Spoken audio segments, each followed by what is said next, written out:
Entonces me pidió el doctor Ruiz, ojo que soy profesor invitado, no estoy ahorita, pero lo hago con el mayor de los gustos.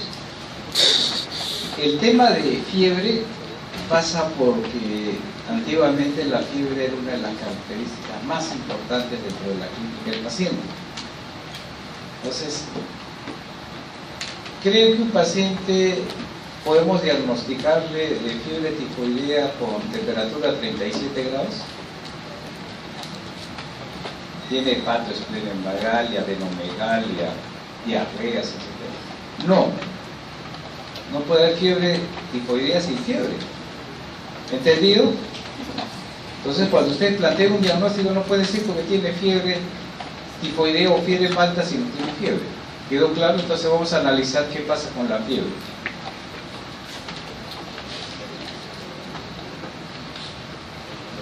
Y esto es lo que pasa normalmente. Aumenta durante el día y disminuye durante la noche. Normalmente la temperatura, eso no es fiebre. ¿Ok? Y tiene que ver con un equilibrio que normalmente lo tenemos que controlar. Y acá viene el concepto de regulación. ¿Dónde está el ente regulador de la temperatura? Definitivamente en el hipotálamo, ¿no? Entonces se produce un balance, pérdida versus producción de calor. La pérdida, ¿por qué puede ser? Por radiación, conducción, convección y evaporación. Lo podemos ver ahora, lo vamos a analizar cada uno. Y por producción de calor es que si aumenta mi metabolismo, ¿cómo va a estar la temperatura? Aumentada. ¿Se acuerdan qué hormona interviene en el aumento del metabolismo?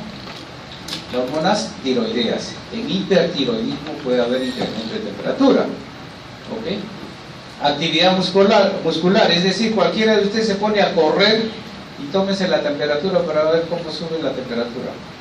El otro componente es después de altas ingestas o de la digestión común y el efecto hormonal que ya hemos comentado.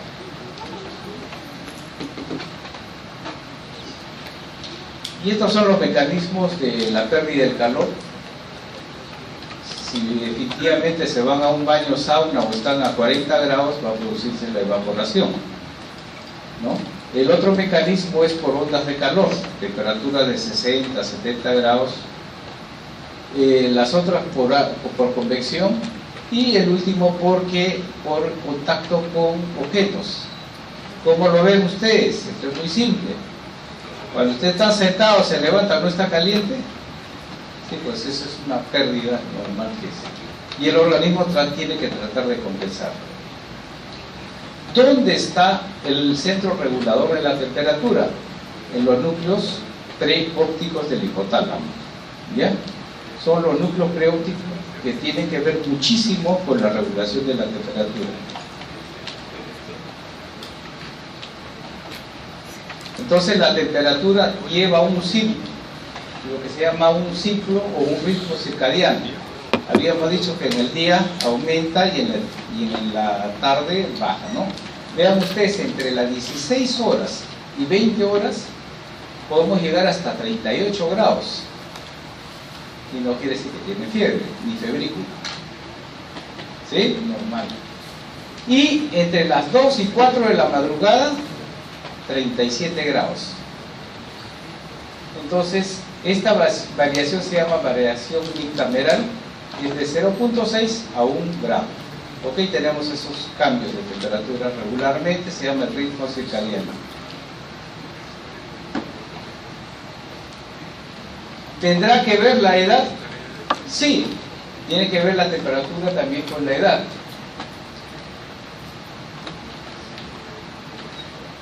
Entonces, entre 18 y 40 años es 36.8 con una variación de 0.4. A mayor edad, menor temperatura.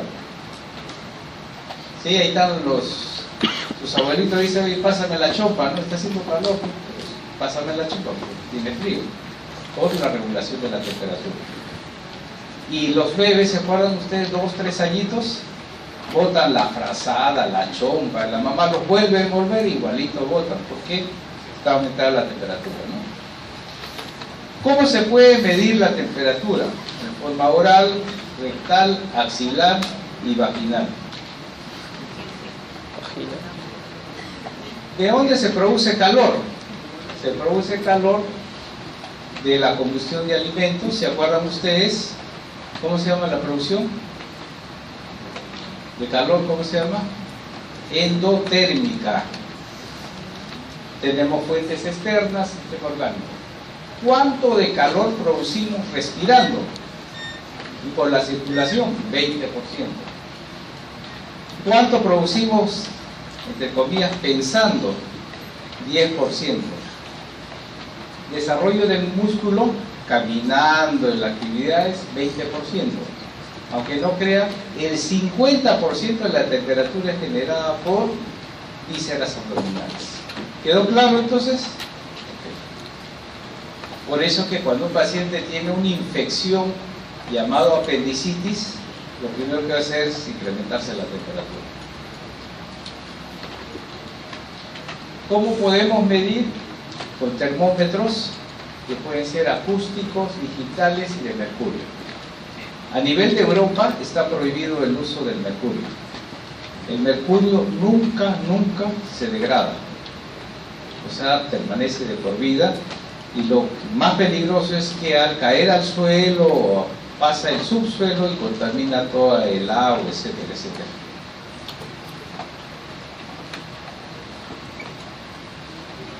Entonces, la temperatura axilar es de 36.5, también puede ser la inguinal, y la variación es hasta 36.8. La oral es 37, que va desde 36.7 a 37.3. La del oído es de 37.3 hasta 37.9. La rectovaginal es de 37.2 a 37.8. Y la frontal es de 37 a 36.8. En Estados Unidos, por ejemplo, utilizan cintas. ¿Qué son? Simplemente son unas cintas que le pegan así de tipo tiras y inmediatamente se ve la temperatura. Se supone que es más higiénico, etc. Probablemente ahora no les importe eso, pero a la hora que el paciente tenga estos rangos de temperatura y todos los días, ahí sí se van a dar cuenta que es bien peligroso esta temperatura. Por ejemplo, esta temperatura vaginal, ¿para qué serviría? Para saber si la paciente está ovulando o no está ovulando. Aumenta 0.5. Y eso serviría para una reproducción asistida, ¿no? Entonces, esta variabilidad también tiene que ver con el caso de las mujeres, que aumenta 0.5 en la segunda parte del ciclo. En las ancianas es mucho menor. Y el aumento de ropa puede aumentar la temperatura. Entonces, cuando un paciente está con 39, 40 grados, no lo pueden abrigar, por sentido común. Si pasa de 41 a 42, hay que ponerle en hielo, bañarlo en hielo, para tratar de regular la temperatura. El incremento de temperatura puede alterar el sistema nervioso, produciendo convulsiones. Este cuadro es muy importante porque cuando sube por encima de 42 grados ya hay lesión cerebral, la hipertermia. La fiebre está generalmente entre 38 y 40. 38 le llaman febrícula. Mayor de 38, fiebre. Y la hipotermia también va a producir trastornos y pérdida de conciencia. Alguno de ustedes se pone su pijama, está bien caliente, bota la frazada y en la madrugada comienza a sentir frío. ¿Se acuerdan ustedes? Porque el ritmo circadiano baja la temperatura. Acá vamos a repetir. Cuidado con el también golpe de calor, hay que diferenciar todas esas cosas. ¿Qué hace la sudoración? ¿Aumenta la temperatura o disminuye la temperatura? Disminuye. Trata entonces un impulso nervioso que hace que la médula espinal secrete por vía simpática un incremento de abrir los poros y secreción de sudor. Lo que hace es bajar la temperatura. Entonces ahí aparece una entidad clínica que se llama la fiebre y que reacciona a los antipiréticos. A ver, ojalá pudieran captar esto. Cuando hablo de antipiréticos hablo de medicamentos para la fiebre. ¿Está bien? Entonces tengo un paciente con fiebre y le doy antipiréticos. Baja la fiebre. Entonces la pregunta es, ¿qué pasa si no baja la fiebre?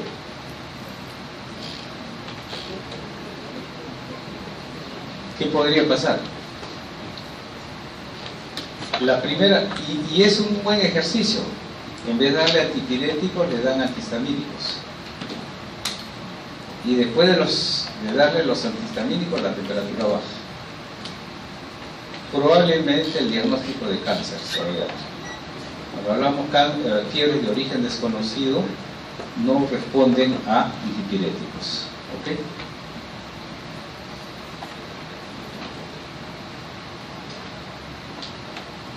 Entonces, ¿qué cosa es la fiebre? Es un proceso de desequilibrio entre la producción del calor y la pérdida del calor. Entonces, se produce este fenómeno y tiene que ver con una serie de sustancias que aumentan la temperatura. Se llaman pirógenos. Entonces vamos a hablar sobre los pirógenos.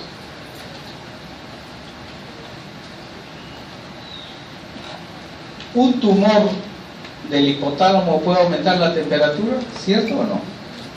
Sí, porque hay una desregulación de la temperatura. El otro aspecto es comparar entre fiebre e hipertermia. ¿Ok? ¿En fiebre los mecanismos de control están presentes? ¿Sí o no? Sí, el ejemplo es cuando estoy con 39, 40 grados, comienzo a sudar, etcétera, comienzo a respirar, ¿no es cierto?, tratando de eliminar. En cambio, cuando hay hipertermia, no hay control. Segundo, en la fiebre, ¿qué hace el hipotálamo? Trata de controlar, hay una activación del hipotálamo. En cambio, en la hipertermia no hay ningún tipo de regulación con el hipotálamo. En el ritmo circadiano, ¿hay pacientes que tienen todo el día fiebre o no?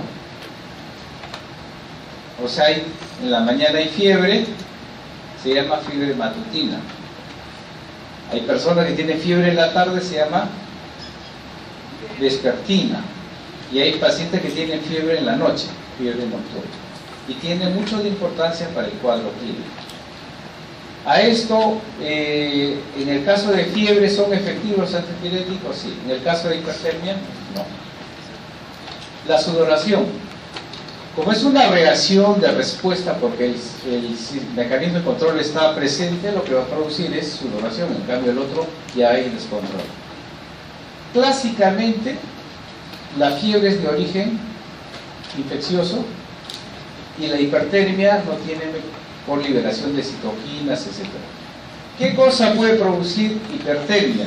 Básicamente el síndrome, el golpe de calor, los medicamentos, las neoplásicas y anestésicos.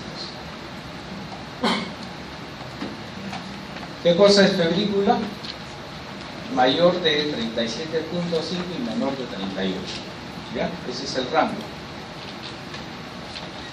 Generalmente es una fiebre ligera, mayores de 38, 39 fiebre moderada, 40 es fiebre alta, la de 41 grados se llama hiperexia y la 42 se llama clásicamente hipertermia, ya que es incompatible con la vida. Pacientes, generalmente los niñitos cuando están encima de 40 grados, todos convulsionan y la convulsión produce lesión cerebral.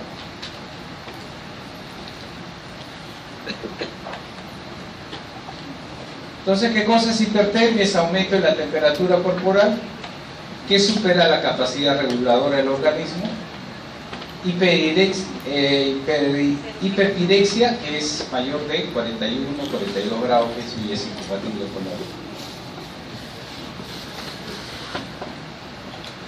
vida. Apirexia, estamos hablando, no hay elevación de la temperatura, y distermia cuando se mantiene en 38 grados en forma anormal y en forma duradera. Entonces el paciente dice no tiene fiebre, o sea, ¿qué cosa tiene? Apirexia. O sea, el lenguaje que ustedes van a emplear en medicina no tiene que irse entrenando poco a poco. Apirexia, no hay fiebre. ¿Ok? Ya, entonces les dejo de tarea estos para el examen. ¿Quedó claro? La definición es por lo mínimo, ¿no es cierto? Que sepan qué cosa es hipertermia, apirexia, dispirexia, etc. ¿Estamos de acuerdo? ¿Tú crees? El golpe de calor es un incremento agresivo. Hay lugares que realmente es el verano, que puede llegar hasta 50 grados. Europa, Estados Unidos, en la zona de California, Texas, puede llegar hasta 50 grados.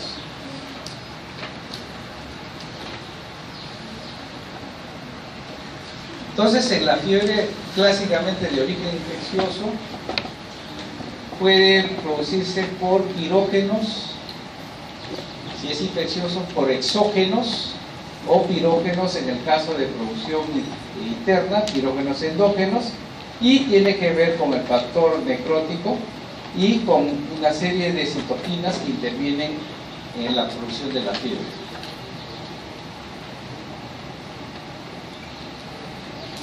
¿El VIP qué cosa es?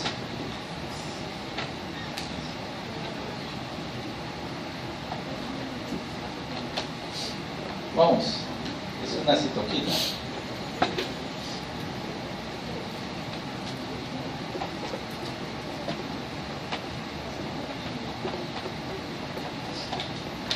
Proteína de inflamación de los macrófagos. Ya, no se olviden. Y el TNF, factor necrosis, ¿no? ¿Sí? Puedo ponerle en el examen entonces, ya que ha traducido. Importante que las interleuquinas también producen fiebre. ¿Ok?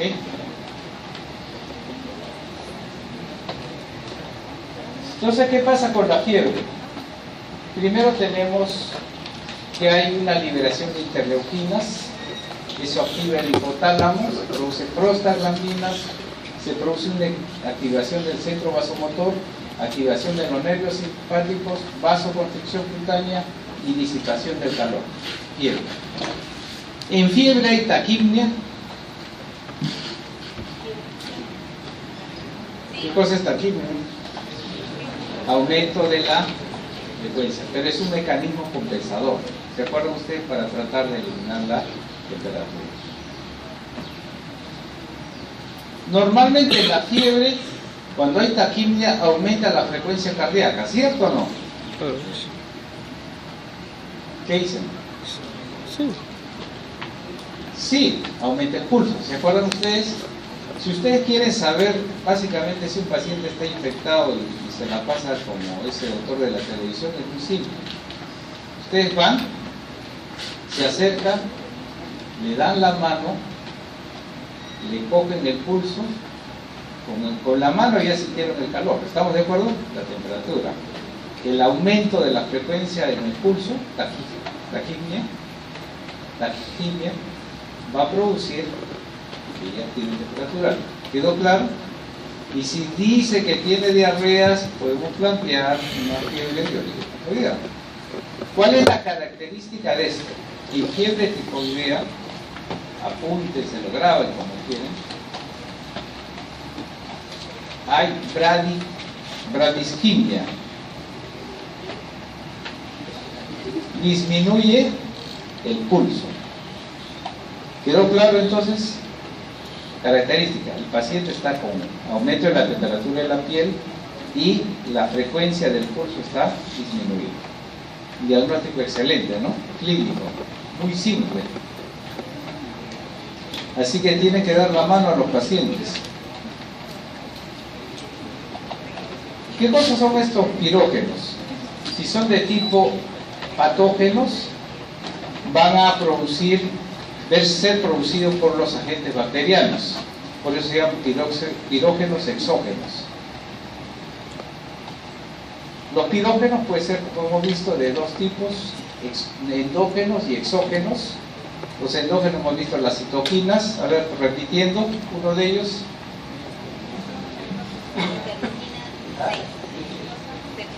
Otro bien, interleuquina, no se olviden.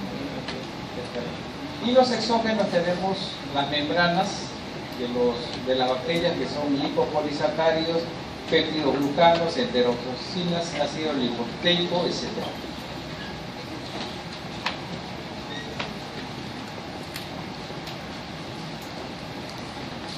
¿Qué hacen estos pirógenos? Lo que van a hacer es una estimulación del centro de control del calor, la vasodilatación y la temperatura, ya cuando pasa el efecto, ¿no?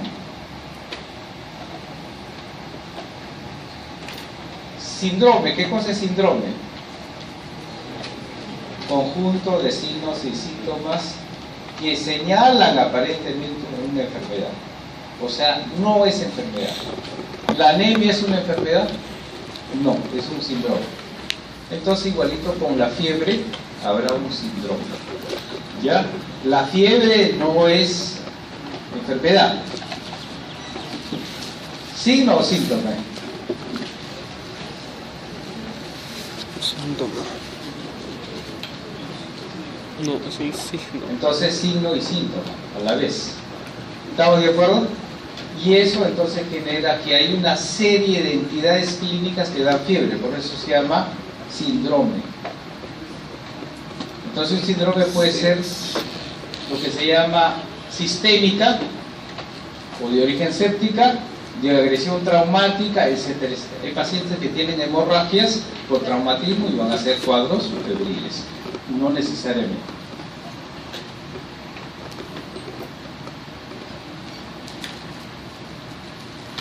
Entonces, para yo saber si tiene un problema inflamatorio séptico, primero tengo que saber la temperatura, la frecuencia cardíaca que ya hemos dicho, ¿no es cierto? Se incrementa, la frecuencia respiratoria y el hemograma.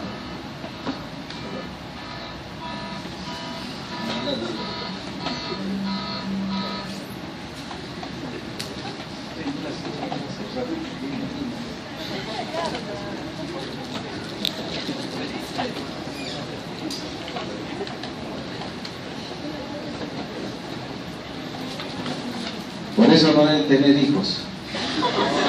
Es una broma. La fiebre de las causas. A ver, cuando un paciente tiene fiebre, tengo que saber cuál es la principal causa. ¿Estamos de acuerdo? El 70% son de tipo infecciosas. Y hay otro tipo de fiebre que no sabemos. ¿Cómo se va a llamar la fiebre? Idiopática. Fiebre de origen desconocido. FOD, así se va a llamar, fiebre de origen desconocido. Generalmente está asociado a neoplasias. ¿Ya? Eso lo vamos a ver ahora.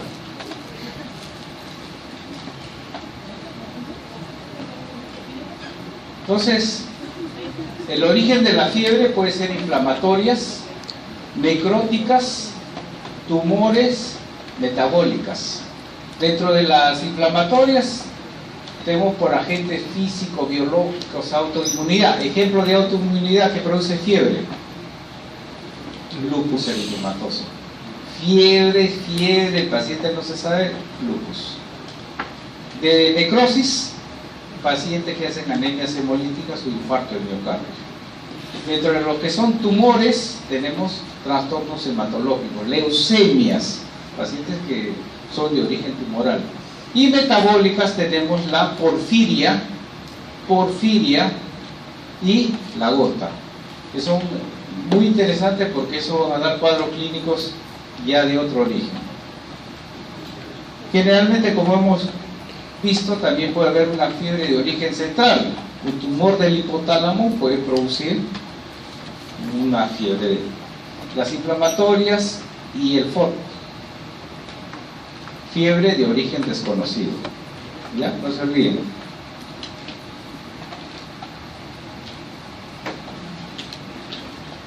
Dentro de las infecciosas puede ser todas las virus, bacterianas, hongos, ¿no? ¿Los parásitos también producen fiebre o no? ¿No? Sí. Ejemplo, malaria. No se olvide, cuidado con el truco, ¿eh? La malaria es un parásito, ¿estamos de acuerdo? ¿Sí? Ok, entonces cuidado con ese concepto. Y las autoinmunes tenemos a la cabeza fiebre reumática, en el joven se llama enfermedad de Still, así S-T-I-L-L, y lupus, sarcoidosis, dermatomiositis, etc. Las medicamentosas, a la cabeza, cualquier medicamento puede producir fiebre. ¿Usted sabía que los corticoides producen reacciones anafilácticas también? Sí. Generalmente le dan corticoides cuando están con alergia, ¿no es cierto? Entonces mucho cuidado. Hay un letrerito ahí abajo que dice puede producir reacciones anafilácticas, puede producir aumento de temperaturas. Y las asociadas, clásicamente tenemos las leucemias y tumores cerebrales. Entonces, ¿qué pasa desde el punto de vista fisiopatológico? Tenemos pirógenos exógenos, estimulan estos los macrófagos, producen interleuquinas, el factor necrótico, estas van a activar las células endoteliales produciendo prostaglandinas. ¿Qué nos va a dar? A ver, cuando hay fiebre, ¿qué cosa nos da? ¿Cuál es el cuadro clínico? Malestar. Sí, ¿qué tiene el paciente cuando está con fiebre? Duele todo el cuerpo. ¿Se acuerdan ustedes? Mialgias. Duele las articulaciones. Artralgia. ¿Está bien? Y el paciente se siente terriblemente mal. Y eso va a dar características del sistema nervioso. Empieza a sudar, comienza a aumentar su respiración, su frecuencia cardíaca.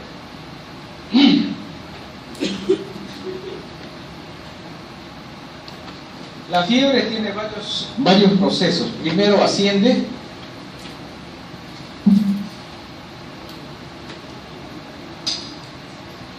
produce frialdad. ¿Cómo se llama eso? Escalofríos. ¿Cómo se llama? Tiene fiebre. Antes de subir la temperatura, primero da frío. Escalofríos. Es frialdad cutánea distal, se llama escalofríos. Vasoconstricción, se vuelve uno pálido. Ausencia de sudoración. Usted le toca la piel y está totalmente frío. ¿Te quema el cuerpo? Sí, porque lo que hace es una vasoconstricción. Hay dos tipos de fiebre, clásicamente, con escalofríos y sin escalofríos. La fiebre con escalofríos está asociada clásicamente a gram negativos. Y la fiebre sin escalofríos, gram positivos. ¿Quedó claro? No se olviden, ya se han hecho microbiología. Si es gram negativo, va a presentar escalofríos. Si el paciente tiene dolor para orinar, fiebre con escalofríos, está cantado. Es una probablemente glomerulonefritis, infección del tracto urinario, etc. Luego va a venir el descenso, y en las cuales el paciente baja la temperatura.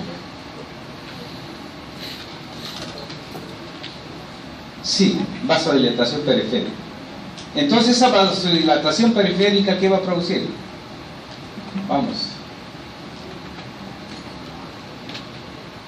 Suda, pues. Sudoración. Entonces hay dos tipos de sudoración. Sudoración total o sudoración parcelar.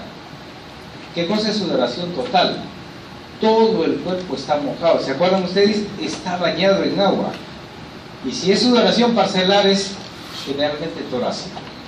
¿Por qué es importante? Porque en Brucela la sudoración es parcelar. Y en otro tipo de infecciosas generalmente es general.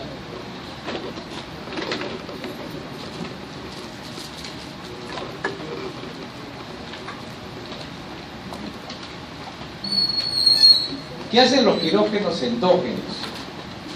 Básicamente se deben porque aumentan el cobre y aumenta la producción de anticuerpos, disminuye el zinc y disminuye la replicación bacteriana.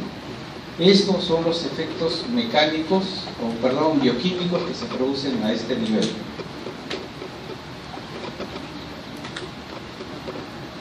Las fases de la fiebre son primero la vía del ingreso de pirógenos. ¿Quién contiene la infección?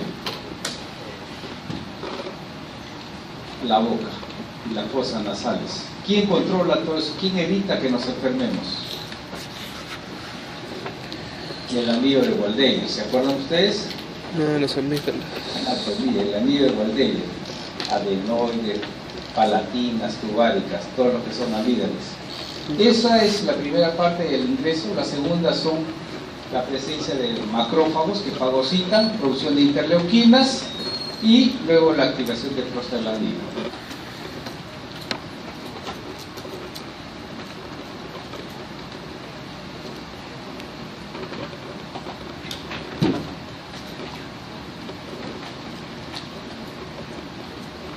A ver,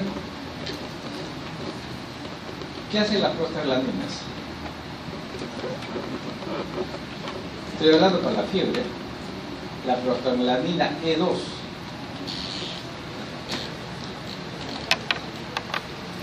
Entonces, una vez que se libera la prostaglandina E2, va a los núcleos paraópticos y estimula la producción de temperatura, el incremento de la temperatura.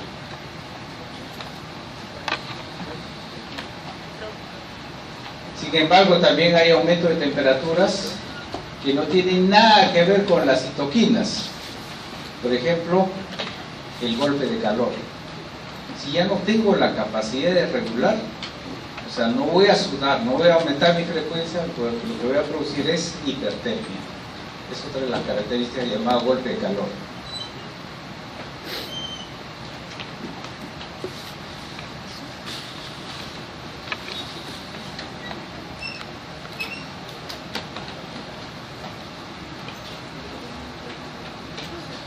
Este es más o menos un cuadro de fiebre.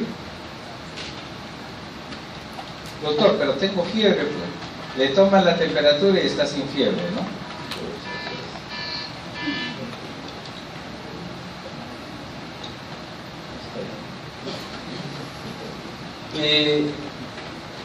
Quiere decir que la temperatura se tiene que... Les doy a ustedes, si quieren hacer una historia clínica, tienen que tomarle la temperatura 3 veces al día. Si le toman solamente en la mañana, el paciente va a tener todo igualito. Si es una vespertina, ¿no es cierto? Si es una nocturna, va a tener este tipo de cuadro. Vean ustedes esta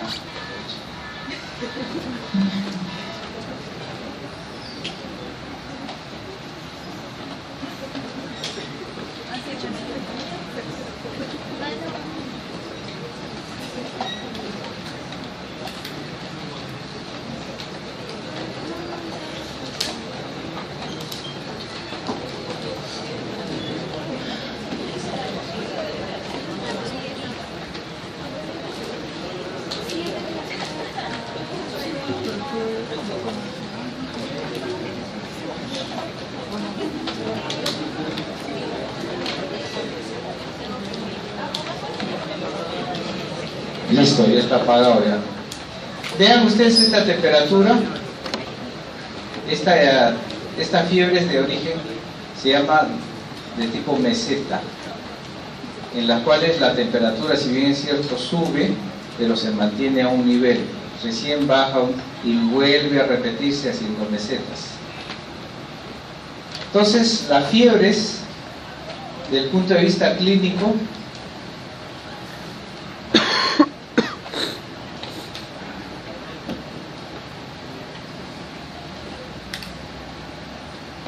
podemos clasificarlo desde el punto de vista clínico.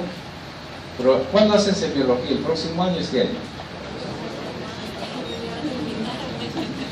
Ya. Esto es muy importante porque Este es el tipo de fiebre que tienen que evidenciar ustedes. ¿A qué se llama fiebre remitente? En las cuales el paciente tiene 38, 38.5, 38.5, sin bajar a 37 grados. ¿Quedó claro? Casi como 38, 38.5. Eso se llama fiebre remitente. Cuando el paciente tiene 38, 39, sube y luego baja.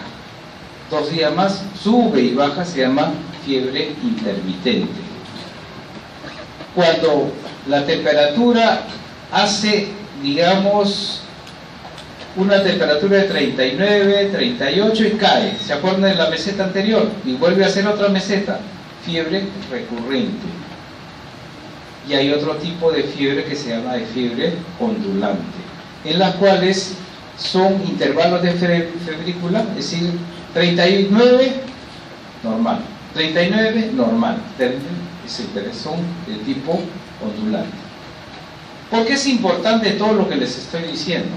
Porque si hablo de fiebre continua, estoy hablando, por ejemplo, de tuberculosis, sepsis o neumonía vírica. Si hablo de fiebre remitente, estoy hablando básicamente de fiebre reumática, bronconeumonías. De tipo intermitente tenemos la septicemia, sepsis, abscesos hepáticos. De fiebre de origen recurrente tenemos el meningococo, y la fiebre ondulante, el Hodgkin, síndrome de linfoma de Hodgkin, puede ser una de las características. Entonces, la fiebre no es una enfermedad. ¿Quedó claro? La fiebre no es enfermedad, es un síndrome.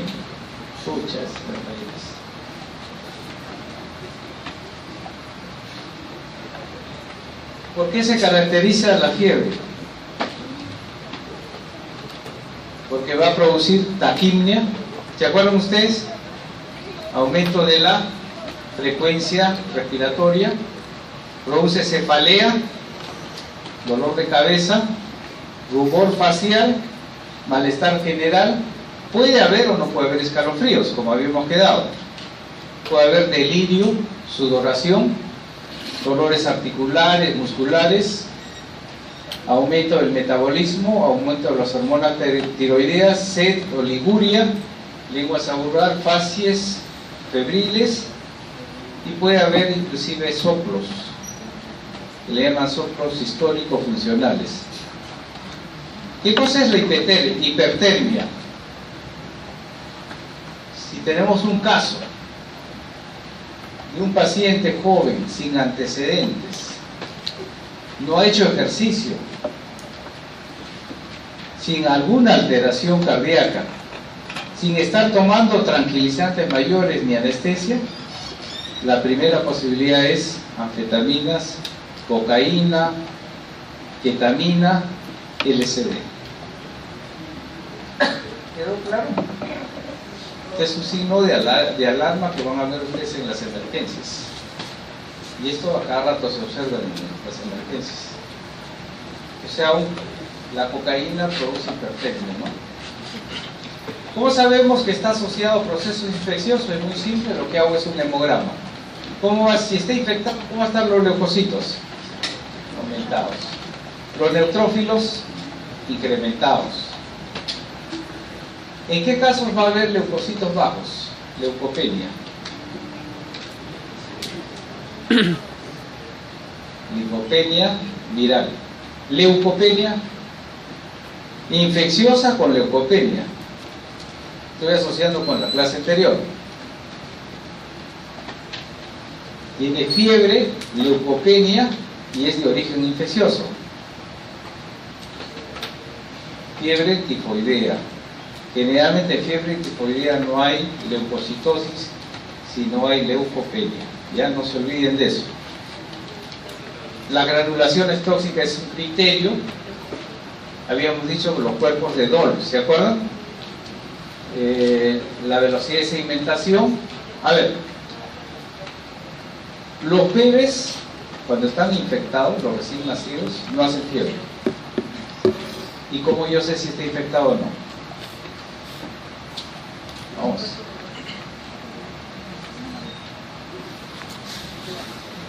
Tienen un bebé que acaba de nacer, yo sospecho que está infectado, pero no hace fiebre.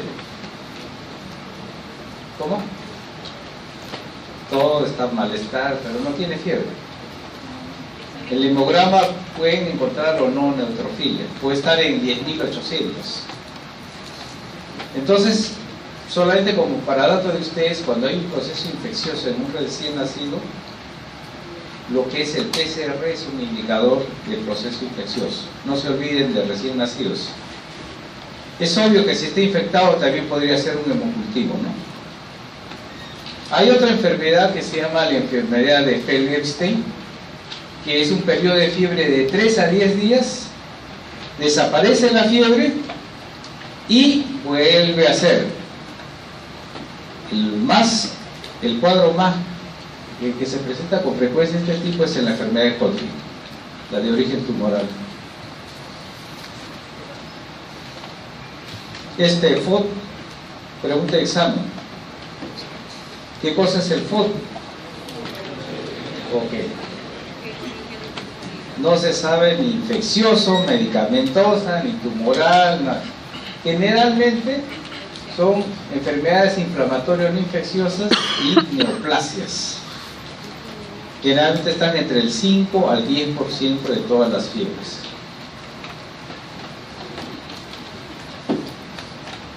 Las causas pueden ser desde una tuberculosis, abscesos, osteomielitis, endocardititis bacteriana, no detectables, o sea, mejor dicho, no clínicamente ni con exámenes se puede detectar, pero hay que seguir insistiendo con ese tema, ¿no? ¿Qué hacen cuando tiene fiebre un paciente? No lo van a mandar a hacer correr, pues no tiene que reposar. Primero reposo. Segundo, quitarle toda la ropa. Tercero,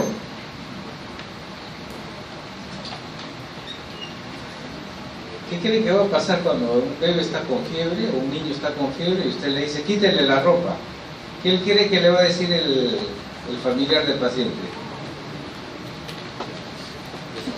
Cambia de médico, ¿no? Entonces, lo que pueden hacer es básicamente cerrar todas las puertas y ventanas, quitarle la ropa, ponerle una sábana encima y someterle a temperaturas localizadas, es decir, temperaturas bajas, que puede ser agua tibia o fría, la frente, abdomen, etcétera, unas 2 o 3 horas hasta que logren bajar la temperatura, ¿no? Darle bastante líquidos, medicamentos, etcétera.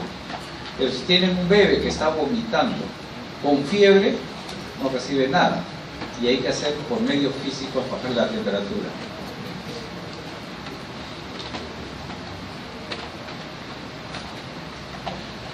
Hay otro tipo de fiebre en las cuales se puede someter a la disminución del calor de los medios. Algunos, no sé si han visto en provincia, todos los que tienen fiebre les amarran la cabeza, ¿no? ¿Han visto eso o no? Así es como una costumbre. No es que sencillamente eso no es la manera de proteger, pero la gente lo considera como esa locura, ¿no? ¿Qué pasa si tiene 38 grados y le ponen a un baño de hielo? Se lo van a llevar a otro problema que se llama hipotermia. No se olviden, no es bueno tampoco pasar a los extremos. Listo.